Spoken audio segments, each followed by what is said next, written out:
Though you haven't really seen, oh, I went live. You're alive now. See, that's what I was saying. I don't have control over that. Ladies and gentlemen, introducing Kevin Ford of Magenic. Afternoon. Afternoon, welcome. My name is Kevin Ford.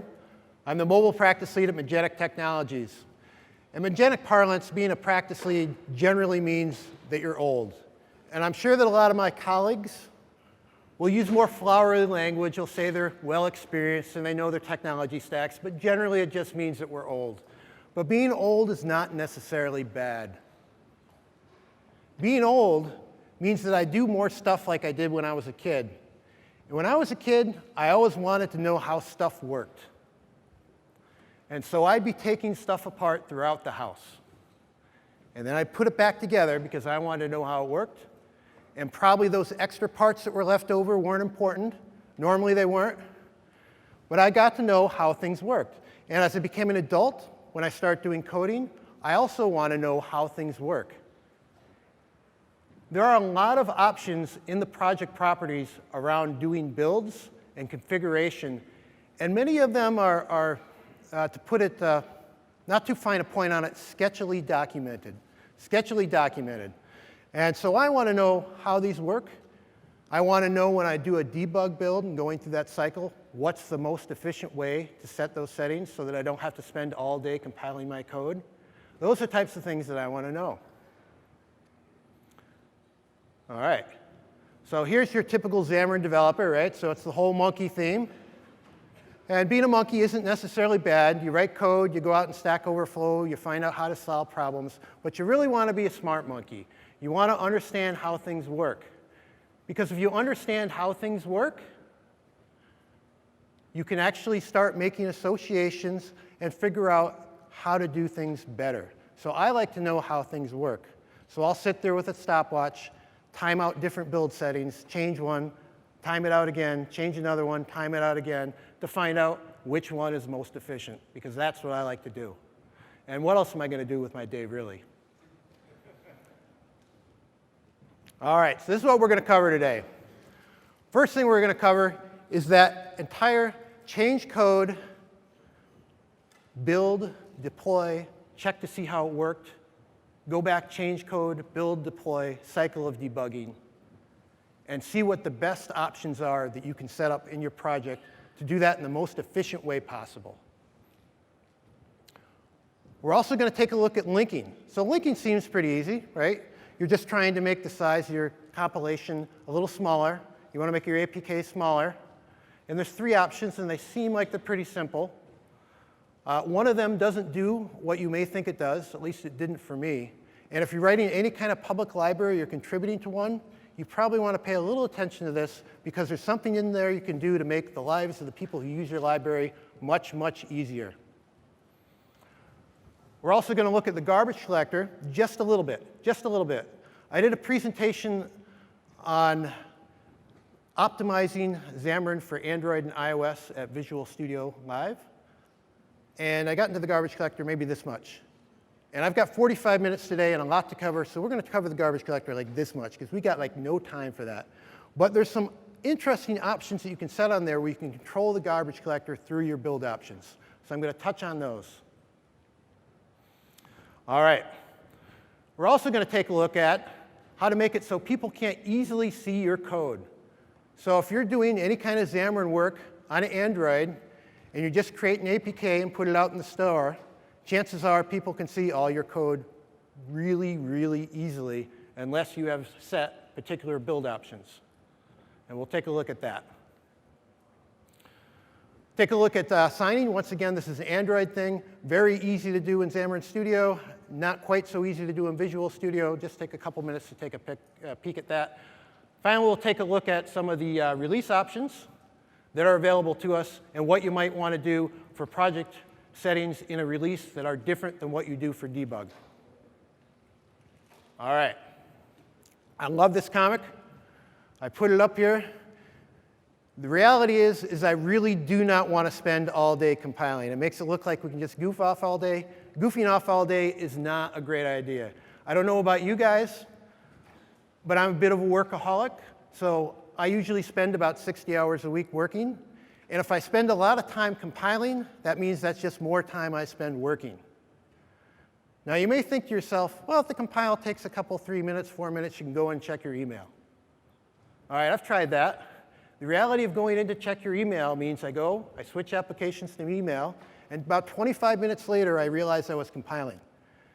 Right? And I've just wasted 20, 25 minutes. I can't context switch like that. So I want to make my compilation process go very, very quickly.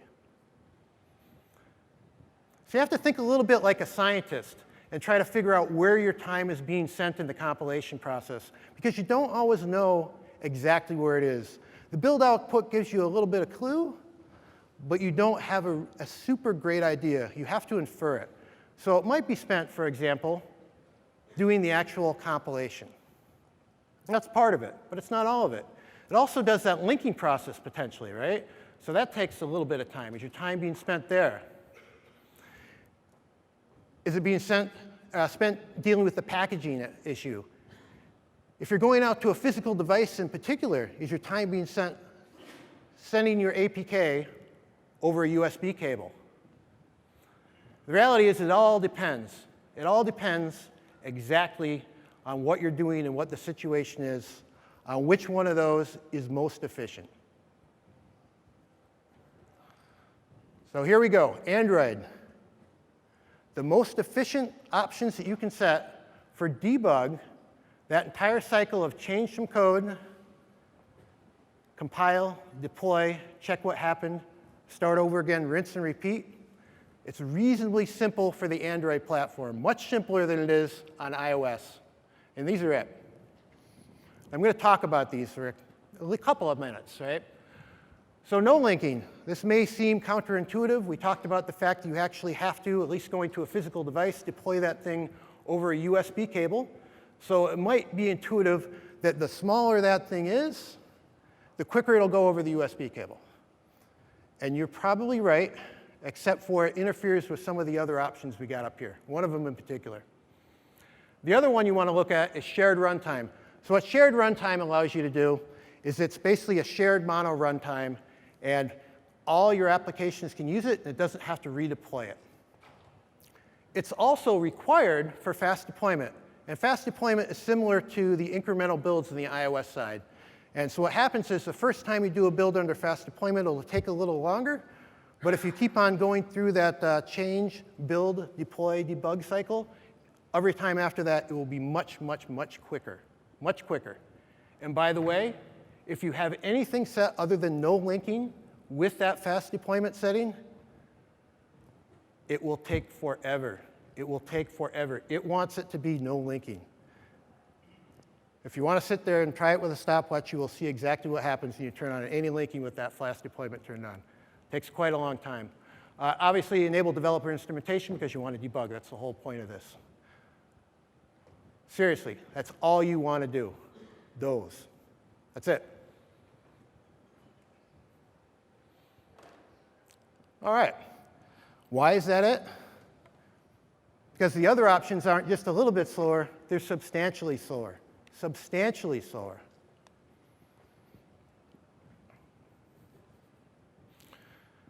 Now, there is actually about a 15% advantage on the emulator side if you deploy to the emulators instead of an actual physical device. This isn't a huge amount. And probably that has to do with the actual fact that on one, the emulator, you're just deploying over the machine bus, and on the other, you're going over that USB cable. Having said that, I prefer to use physical devices. Given the fact that it's not a huge amount of time that's different, maybe a second or two, I tend to use physical devices on Android. For all you Visual Studio lovers, we got some good news there. Same if you're in Xamarin Studio. They're about the same. They're about the same for Android. iOS, not quite the same story. In fact, iOS is quite a bit more complex. So iOS, I've actually divided it up into two sections, the simulator and physical devices. Simulator has a similar set to Android. So no linking, incremental builds, optimized pings. Optimized pings I normally turn on by default. It doesn't have a huge impact on the compilation process. It actually compresses some of those PNG files. Have to turn off linking again with incremental builds for the same reason you do on Android. If you turn it on, things will go very slow for you, but not as necessarily as slow as putting it on a device. So let's talk about what I mean by that. So there it is for a device. And it's a little different because I've got that linker setting and I got a bunch of question marks there. And why do I have a bunch of question marks there, you might ask? And the reason is if you're actually going to deploy onto a physical iOS device, you've got to go through the AOT compilation. And the AOT compilation takes a long time. And the less code that you can put through that AOT compilation, the better off you are. So there's a trade-off here. If you turn on any linking, it's going to really mess with the incremental build setting. However, as soon as you turn on linking, it will link away substantial portions of code, potentially, before AOT, and making the AOT process quite a bit faster. So what linking setting, if you're going to go to a physical device, is best for you? Well, it depends. You're probably going to have to experiment a bit. All right. Profiling, not a really big impact. Turn it on, turn it off. It's not going to impact that at all, at least not substantially. Now, this might be bad news for you if you love to use physical devices. And once again, I said that I love to use physical devices, so it's bad news for me. So deploying out to a physical device, because you have to do that full AOT compile and signing, takes a long time. And so if you're doing code, and let's just say you're creating a new view or a new screen, and you want to change a couple things, see how it looks, and then start adjusting and keep on going back and forth. Well, granted, assuming you don't have awesome tools, which Xamarin seems to be coming out with today, but if you're doing a lot of adjustment of that type of work, you might want to do it on the simulator. Sometimes you have no choice but to go to a physical device, and indeed, sometimes you definitely will want to go to a physical device because stuff that works in the simulator doesn't actually work on real devices. So occasionally you'll have to, but if you're doing minor code fixes, you might want to do it on the simulator just because it's so much faster. Also, got some bad news for you if you're a Visual Studio guy, which I am. Visual Studio is substantially slower than Xamarin Studio on the Mac. And so when I did my testing, I had Visual Studios running in parallel on this MacBook Pro right here. It's probably about as efficient a combination as you're going to get because it's going over all the device's internal bus. The fact of the matter is Xamarin Studio is in OS X, and all of the compilation of your iOS apps has to happen in OS X. Visual Studio has to do some kind of translation over basically the bridge to get it onto OS X. Has a big impact. Stinks. I love Visual Studio still. I'm going to work on it because I'm super stubborn. I still love Visual Studio. But there is an impact of it. All right. There we go, linking. Talked a little bit about linking. There's 3 options. No linking is pretty simple. That means that it's not going to try to remove any of your code it thinks is unused. Then there's one called link SDKs only.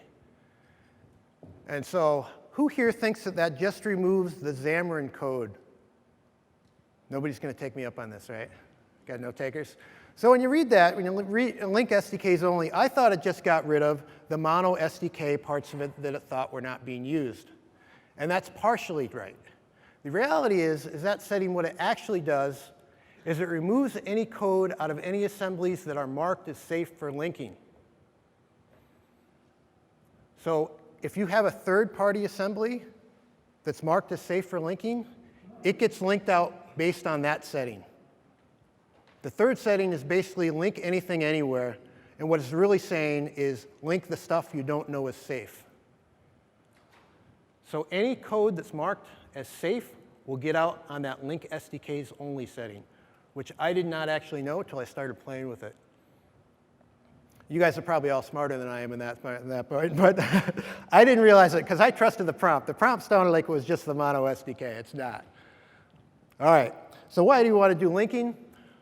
This is an application I wrote for my vote, and it's an application that we use in VS Live. And with no linking turned on, it's 73.18 megabytes. It's huge, huge. You turn on that link SDK, it drops so under half of the size, right? 31.3. And that's when it gets rid of the mono SDK and what's called safe libraries. These are things marked safe for linking. And if you link all, it'll start grabbing your own code and is not marked as safe and any unsafe third-party libraries. It's really something you want to think about doing, particularly if you're doing anything live. You guys know a lot of this probably, but what you may not know, as I said, is that bit around the link SDKs only. So there's basically 3 ways you can handle linking. I'll go over them quickly. One is attributes in code. So this is how you mark an assembly as being safe for linking. So you can put attributes in your own code to handle this. Obviously, you can't grab other people's code and start dropping attributes in, but for your code, you can. However, other people's code, you can just reference stuff that you want the linker to keep around. And this is used by a lot of third-party libraries. If you look at MVVM Cross, for example, or the Xamarin Forms Labs project, this is what they use. Third option, actually, in the project properties, you can do something called link skipping. And this is kind of the last resort. If you have some assembly out there, and when you turn on linking, it pulls out parts of that, and your app breaks while you're running it, because that's how it manifests. Your app will break while you're running it. You can go in and say, hey, this assembly right here, just do not try to link it at all. Just ignore it. Leave everything in place. So that's your third option. That's kind of the nuclear option. So attributes are easy. At least you might think they are. So if you're a library developer, these attributes, which is 2 of them you care about, which is preserve and linker safe, can be used in an Android DLL, an iOS DLL, or in a PCL. And you might say, well, how can you use them in a PCL? Because those attributes are Xamarin attributes. And of course, in a PCL doesn't understand any of that. Well, the reality is you can just define the attributes right in the code inside your project, and it looks for them by name. Right? So it doesn't, as long as you define them by name, it will use them. So in this particular case, these are the 2 you want to use. This assembly linker safe, that's what you want to put in your assembly. And as soon as that's in there, it will think that assembly is safe for linking. And that link SDK setting will try to link stuff away that it thinks isn't used. So you might ask yourself, well, how do I make some classes that I want to hang around? And that's where that preserve attribute comes in. So I've got a class in here that I want to keep around, at least parts of it. And so I decorate the class with this preserve attribute. And there's a couple ways you can decorate it. That one I'm saying is conditional. What conditional means is it will go through, and on anything public in there, whether it will look to see if it's decorated with the preserve attribute. If it's decorated, it will always keep it. And if it's not decorated, it will link it away if it thinks nothing's using it. If something's using it, it won't link it away.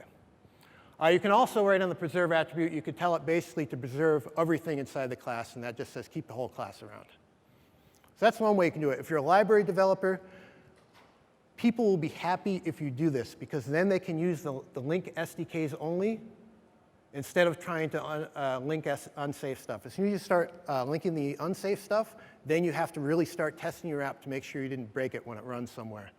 And like I said, that'll manifest itself not at compile time, but instead when your app crashes, somewhere in the middle of it, to be determined. So the second way I talked about is referencing stuff directly in code. MVVM Cross it uses this. If you've ever used MVVM Cross, anybody here use that, MVVM Cross? A couple of you? You ever noticed a file that it sometimes drops in your project called linker please include? That's what this is, right? So what they're doing is they drop a file in there.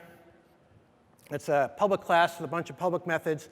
And really what it's doing is it's putting references to stuff that it wants to stay around so the linker can't get rid of it, because now it's in your project and your project says it's using it.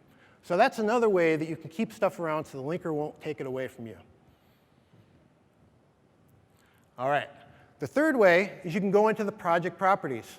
And this is actually a screenshot of Visual Studio and Xamarin Studio on an Android project.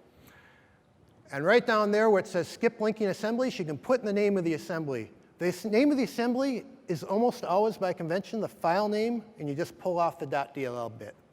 And you just drop it in there. And then, that, like I said, that's the nuclear option. The linker will just ignore that assembly. iOS, the syntax is a little different. It's in the mtouch arguments, and you do -- link skip equal, and then that same assembly name. But it works exactly the same otherwise.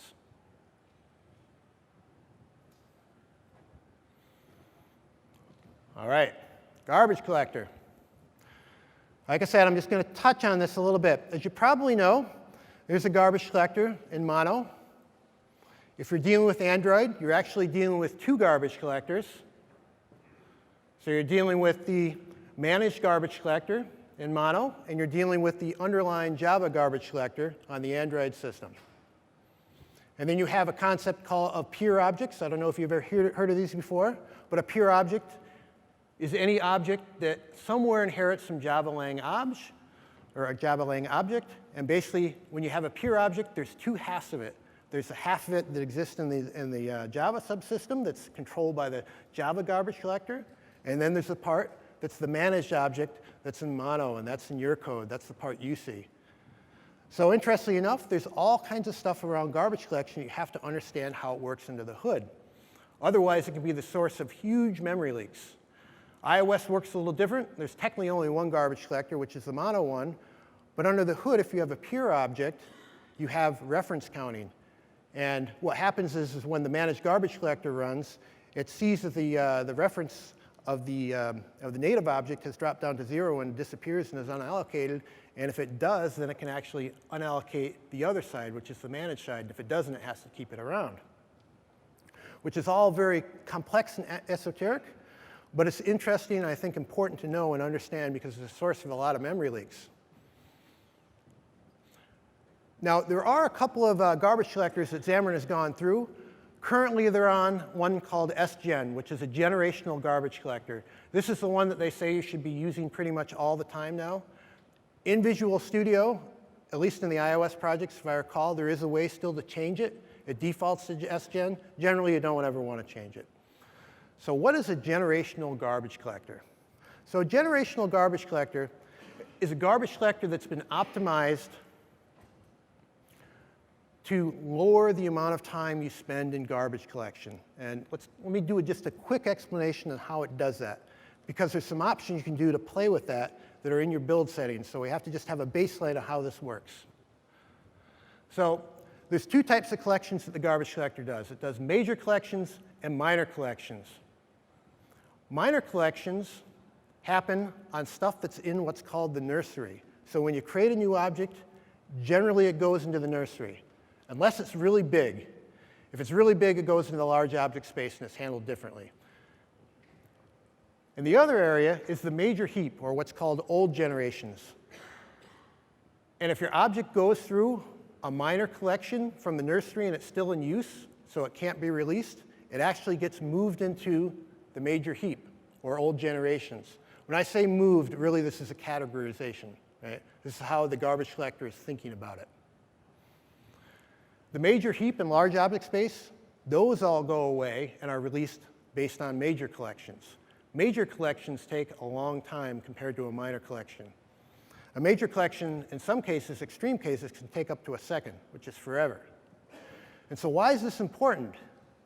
Well, while garbage collection is happening, it stops the world. And what I mean by stop the world is your entire app freezes while it's doing garbage collection. And there's a reason for that. So the garbage collector needs a consistent state and understanding of the application's memory to run. If you're sitting there allocating objects from underneath it, it can't do its thing. So it actually is basically stopping your app. You don't normally notice this, but it can happen.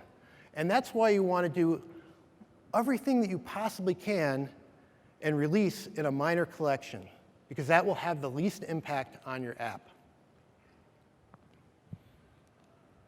All right.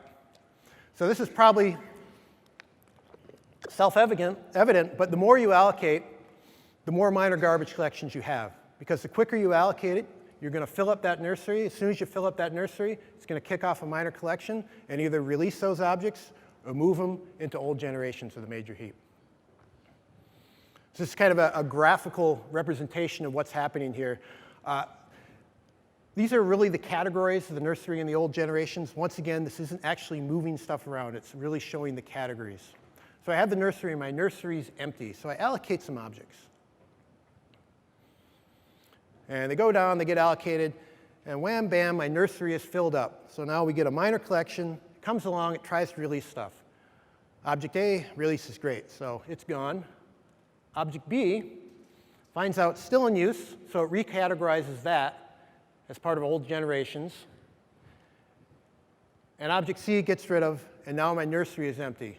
That's great, except for object B there. You just have to realize that that's only going away now via a major collection. Right? Minor collections won't get that anymore. So why do you care about that? So you can play with some of these parameters. And the first one, or the most important one that you can play with, is the nursery size.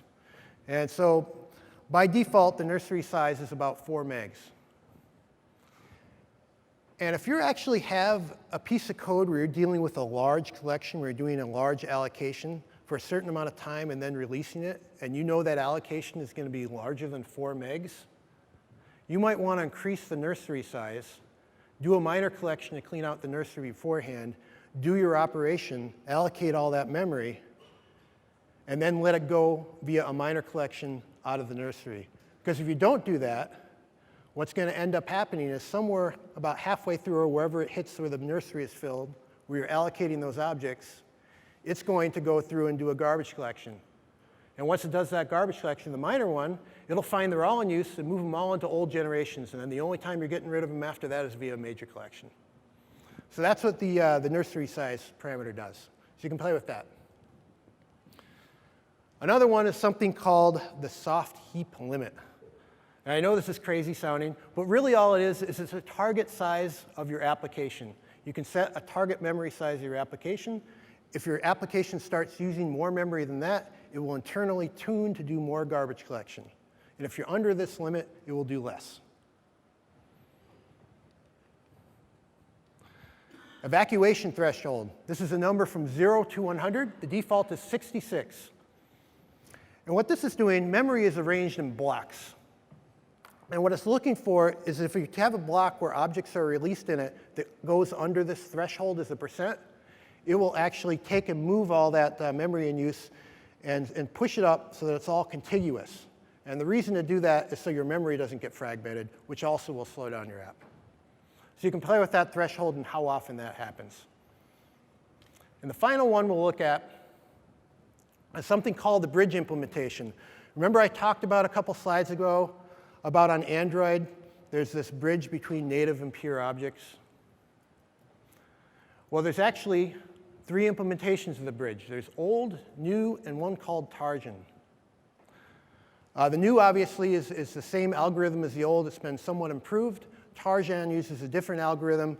If you're finding your app is having a lot of problems where it's pausing due to garbage collection, you might want to play with this bridge implementation attribute and see if changing that and what the algorithm it's using actually makes your app no longer experience some of that delay in garbage collection. Normally, you probably wouldn't start playing with that unless you're already noticing a problem of pausing in your app due to garbage collection. All right, Android. So if you take an Android APK, it's really just a compressed file, and open it up. There's a directory in there, and if you go into that directory, you can see all your compiled .NET DLLs. And if you care about keeping your logic proprietary and people out in the public not being able to see what your logic is, let's just say you're writing an enterprise app and you think your logic is proprietary, that may be a problem for you, right? Everybody heard of .peek? I'm sure you guys have. You can just open up all those assemblies, see what all the code is. That if you have that situation, that may stink. That may stink. But there's ways around it. There's ways around it. So on Android, where this is really an issue, there's a build tool and an option called Embed Assemblies in Native Code. And when you select this, all that .NET DLLs, they'll disappear, and that'll all be transmitted into native code. It becomes an SO file. If you actually open this thing up in like a text editor, it's a bunch of binary goo. if you really care about people not easily being able to see what your logic is, you need this option to be turned on. All right. There's also something called ProGuard. This is an Android option. It basically minimizes the Android code, which is the Java code. This one's not as important as embedded native assemblies, but you should probably turn it on as well. I just want to say this, just to be clear. It's only going to slow down somebody. You're not going to stop anybody from being able to pull apart your binaries and basically machine language editors. There was a great presentation at Evolve in 2014, and I think they did it in this one called Think Like a Hacker, where this guy took a native iOS binary that's all machine code, and what he did with this thing was both humorous and scary at the same time. So this will basically put you in the same shape as he was dealing with that iOS binary. But having said that, he was still able to get at it, so be aware of that. So I just want to say one more thing about this. The embed assemblies in native code, requires MSDN Universal subscription now. Used to be the enterprise one, now it's MSDN Universal, at least on your build machine. Because remember, probably the only time you're going to be using this is that actual build that you're putting in the store, right? The actual build going out to the public, not in your debug builds. All right, so what if you don't have it? If you don't have it, there's a couple things you can do. You can actually obfuscate your .NET DLLs. You don't have to panic about it. There's tools you can do it. If you start searching on the internet, you'll find people who talk about how to insert this part into your build process and use the .NET DLL obfuscation. And yeah, or just purchase MSDN Enterprise. Seriously, guys, your time is worth money. I'm just telling you this, just best advice I can give you, get on your build machine MSDN Enterprise if this is an issue for you. You can do these kinds of things. It's going to take you a lot of time to get that all set up and probably a lot of headaches too, but possible. iOS, it's easy. It's all AOT compiled. It's all machine code. You can't actually find a .NET DLL embedded in the IPA that you can pull out and look at. Once again, on iOS, even then, it's just like a native iOS app. That's only going to slow somebody down. If they have access to your IPA, they can start looking at it machine code and do all kinds of crazy, scary stuff with it. If you need to do more than that, there's third-party firms that can help with trying to obfuscate further your code and basically do things to make it harder for hackers to see what's going on. Quick thing on signing. So who uses Xamarin Studio here? Who are my Xamarin Studio people? For Android as well? Yep, so this is easy for you, right? So in Xamarin Studio, there's this build option right in there in the project where you can go, hey, sign the APK file using the following key store, and you put in your password and all that. It's really easy. You can put it as part of your build process. It happens automatically, and all is well. If you love to use Visual Studio like I do, that option is nowhere to be found in your project properties. Nowhere to be found in your project properties. Luckily, it still works. It still works, assuming you're willing to go in and modify your project file. So I'm going to show you this. If you actually open that thing up in Xamarin Studio and look at the actual text in there, you will find this in there. And you can just go into your project file and edit it directly and set that the same way inside the proper build configuration for your release build, and it will do the automatic signing.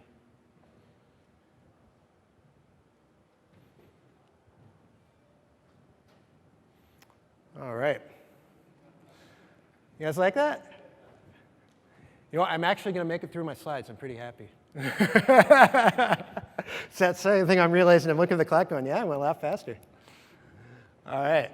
So doing releases. You probably want to do something a little different when you're doing releases.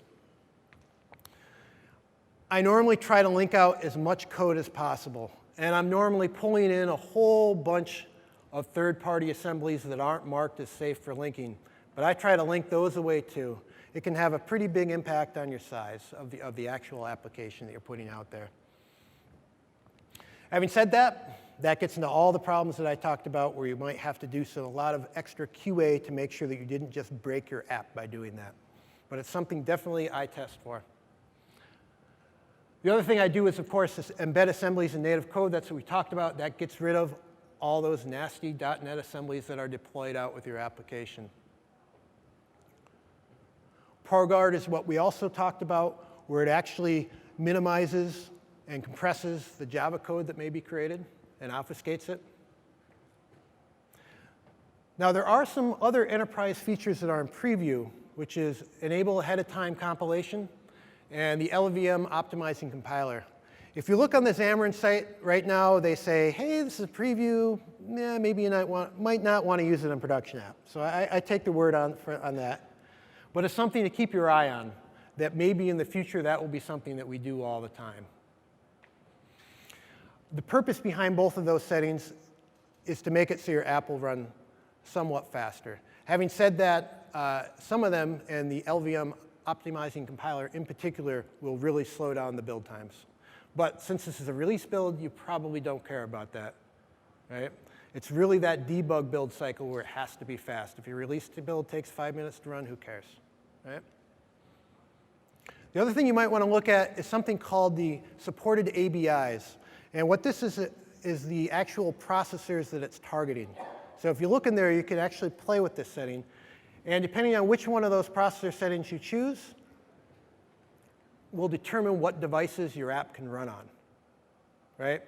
But also determine the size of your APK. So the more basically ABIs you choose, the more device platforms you choose on it, the bigger your APK will get. So there's some other things in there that you might want to just think about, and I'm going to go over a couple of them really quick. Multi-dex is one that you won't actually encounter unless you need it. So let me tell you what I mean by that. Multi-dex is basically, there's a limit in the Java world when you're compiling for an Android app of the amount of references that it can have. It's around 65,000K. And if you go over that limit, you have to enable multi-dex. And you'll get the problem will happen at compile time. You'll get a big error, and it'll die on you. And you can turn on multi-dex. The problem with multi-dex is there is native handling for it on the platforms if you're dealing with the lollipop and above. And below that, there's degraded handling through a library.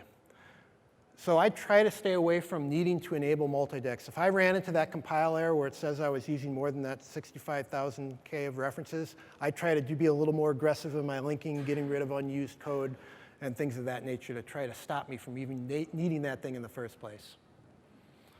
There's also one called generate one package, basically one APK per ABI. So if you remember, the ABI is the processor types. So you can actually set it so it will create one APK for that, which of course makes the APK much, much, much smaller. Google, if you read their guidance on this, they say generally don't do this unless your APK size goes north of about 100 megs. And then you want to start thinking about splitting it out. Internationalization, if you need it. Java heap size, this one's also interesting. So what this actually is referring to is the size of the Java heap that's being used during the compilation process. And how this will manifest itself is you'll be doing the compile on your app, and you will have a large app if this is a problem, and the compile will fail halfway through, and it will complain about running out of memory. And so if this happens, you can actually go in, and there's a setting where you can increase the heap size. That will give it more memory for that compilation process, and you can compile. All right. Stuff that should be shut off. I'm going to skip over the uncompressed resource extensions and get to iOS while I still have some time. So iOS, very similar. Once again, use the linker like crazy.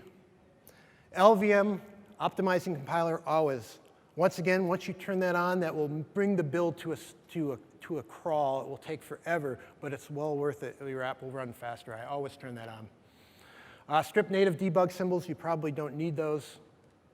Once again, I always optimize the ping images. And once again, look at the supported architectures, right? And what your supported architectures are will determine what iOS devices you can run on. Obviously, the more you support, the larger the size of your package.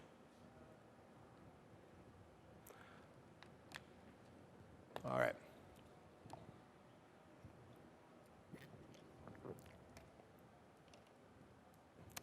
The SGen generational garbage collector, I'm sorry, I must have had a little appear animation on that.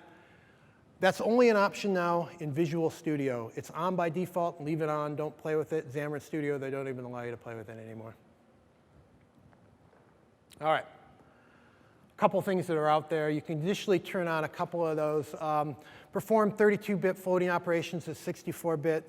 Only really an issue to make you a little more compatible with .NET.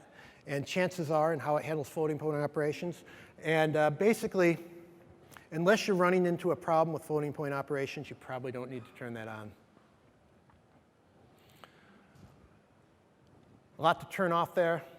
I don't want to go over all of these. I do want to leave a couple minutes for questions because I have it. And that's pretty much it for my release options. So that's my Twitter handle. That's my blog.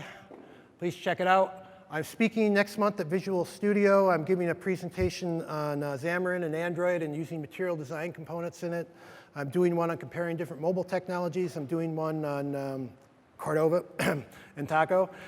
So hope to see you there. Thank you.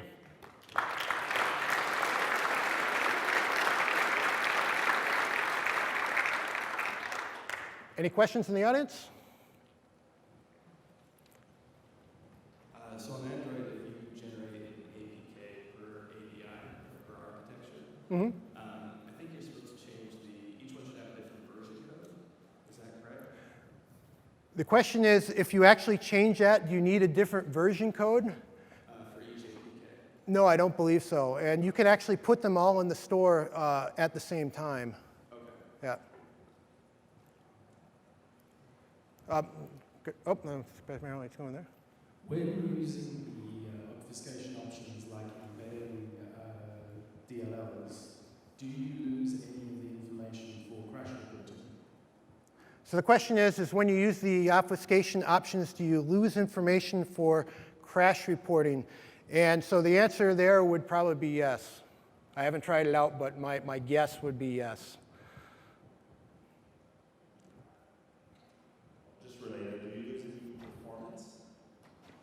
The question is, could you repeat the question? So when I say obfuscate, I assume you're using their option to do it. And what their option is really doing is it's taking all your .NET code and basically converting it into basically using the NDK, so it all becomes native code. So actually, from a performance perspective, it works pretty well. Any experience with Mac in the cloud or building or remote building in cloud space? So the question was, any experiments in working with Mac in the cloud? And the answer to that is no. It's a great question because especially after today's announcements, I'm suddenly very interested in Mac in the cloud because now my Visual Studio developers can actually have the iOS devices connected to their PCs, right?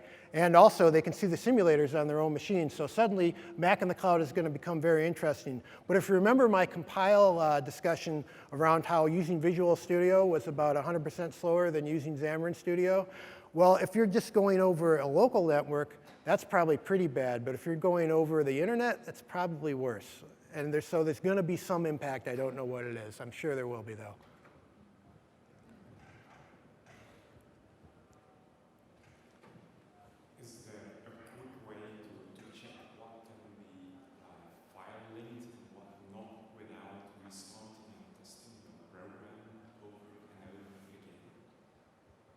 I'm sorry, could you repeat There are three options to Oh, link. yeah. But sometimes you can add attributes to avoid putting code away. But then you need to retest your app over and over again while adding attributes to remove them. I think the question is if you're adding attributes in order to do preserving and linking, and you have to do testing, is there a quicker way to do that? And I assume you're, as a library developer, this is where that's really going to come in.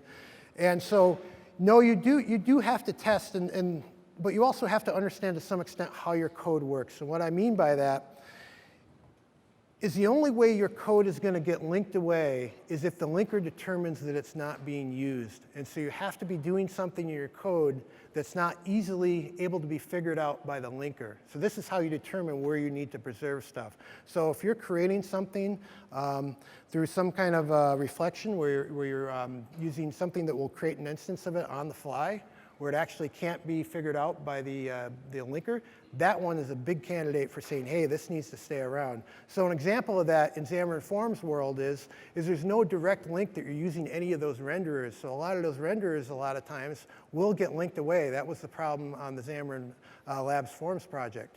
And so right away, you know, because there's no direct link to that code and you want it to stay around, that is something you want to put that linker preserve on, because you need that to be there. Does that make sense? All right, I think I'm done. Thank you very much, everyone.